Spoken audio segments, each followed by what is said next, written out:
Greetings, my friends. Please consider supporting me in my war to save pop culture by subscribing to my channel and possibly even becoming a channel member for exclusive videos, access to Doomcock emojis, and more.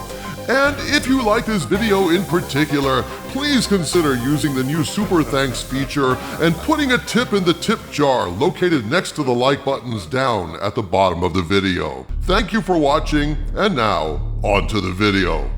Greetings, my friends. I am Dictor Van Doomcock, the future ruler of Earth, broadcasting from my hidden base at the center of the Earth, and I come to you today with some allegations from a walk-in source regarding the looming debacle that is Indiana Jones 5.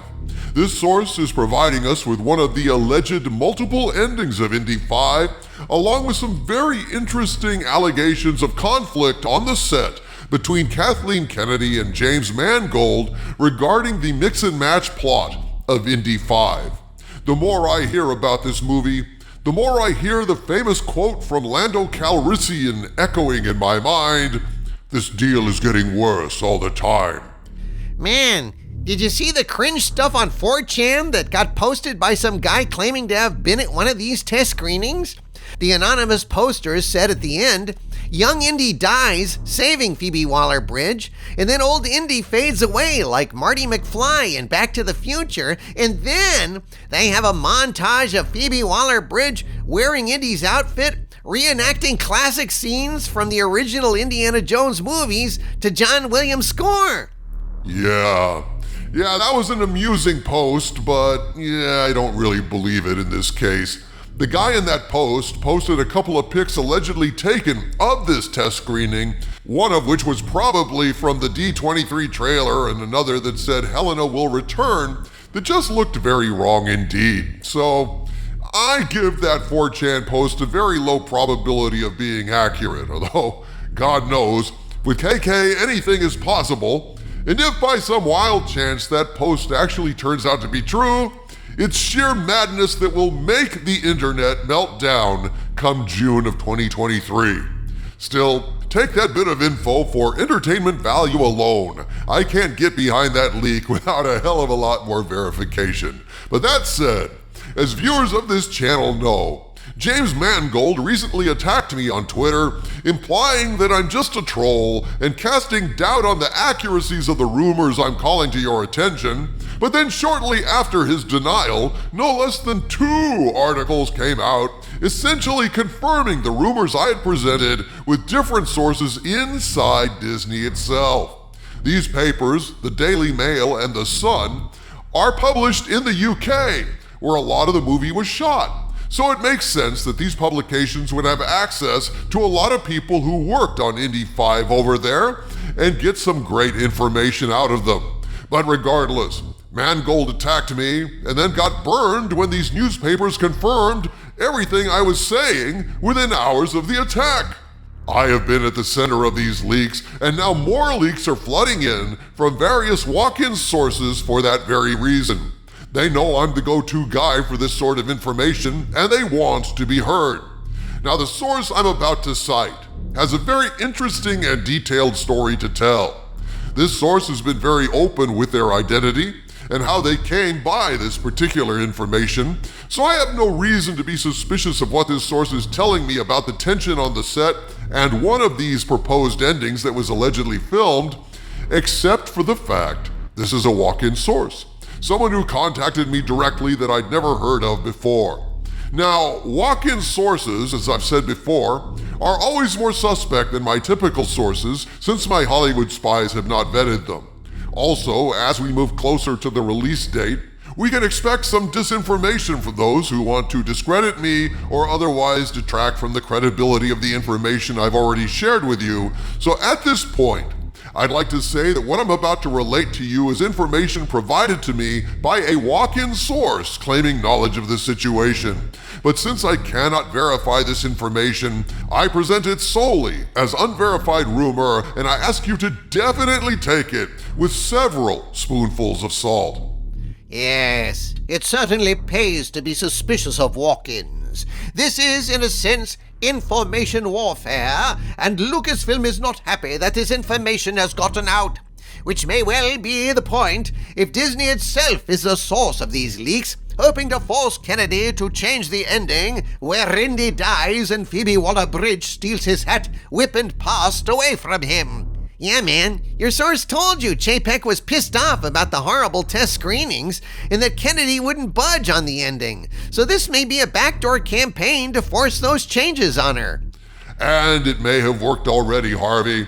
If Mangold is publicly stating that she is not going to take Indy's place, if he's going to go out on that limb, it may well signal mission accomplished. That ending is no longer in play. The public pressure was too much, and they will either use a previously filmed ending that KK suppressed, or they're going to shoot something real quick to fix it before June of 2023.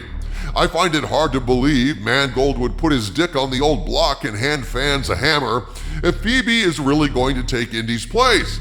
Imagine the humiliation of opening day, Harvey. No, it's my hope that Mangold's tweet signals that they've pulled back from the brink of disaster and they'll let Indy retire with dignity.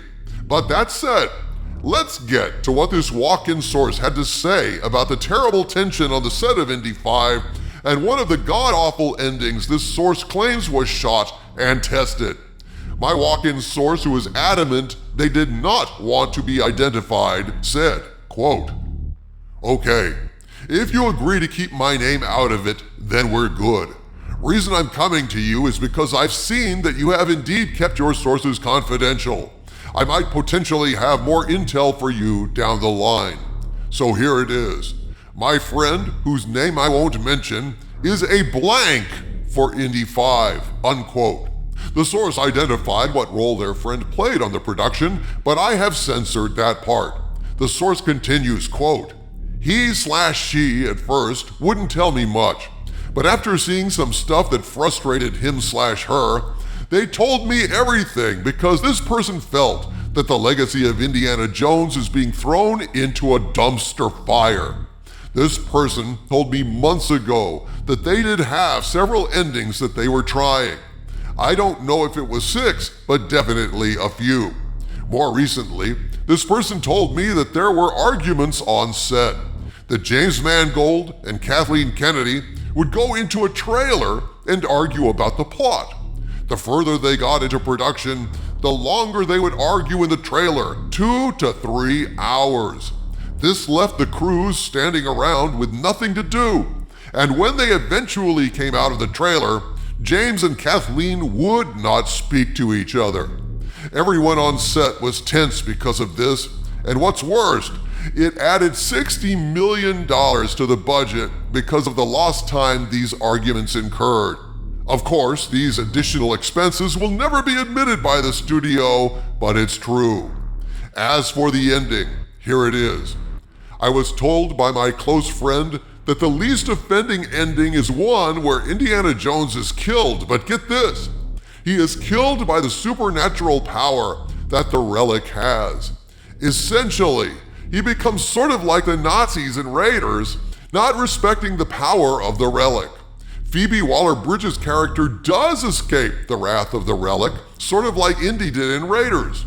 This leaves a whole lot of corpses lying around, including Indy's. This is the moment when Phoebe walks over, takes Indy's hat, and walks away. The final thoughts I was given was to simply bring my expectations down for the film, and that a lot of what's being reported out there about the film is true. So I'm assuming it's the stuff you and some others have been saying. I'm like you. I hope somehow they pull it off. Maybe they can save the film in the edit, who knows. I hope this is informational and may come back with more info in this and other projects. Unquote. Shit on a pointy stick, dude. That seems fucking awful. I know this is a walk-in, and yeah, everybody better take all of this with a whole lot of salt, but it sure does seem like the kind of shit Kennedy would pull, doesn't it? Indeed. Consider this ending, if true, humiliates Indy by having him screw up, lose faith, and get killed just like the villains in Raiders. Indy doesn't look away this time, but Phoebe Waller-Bridge does because she's smarter than he is.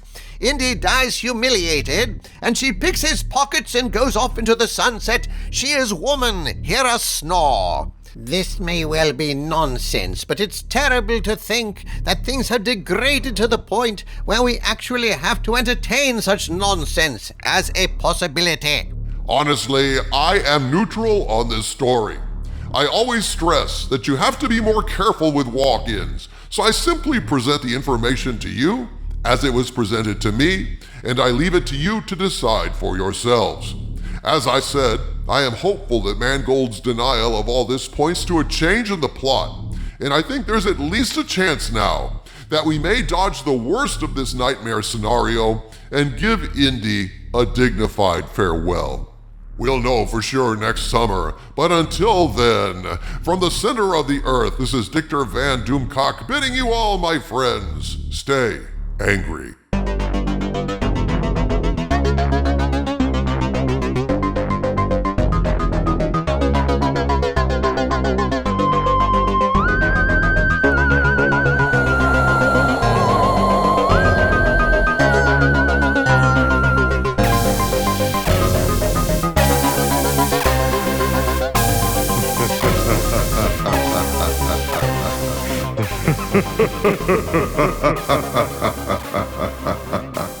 Ha ha ha ha ha.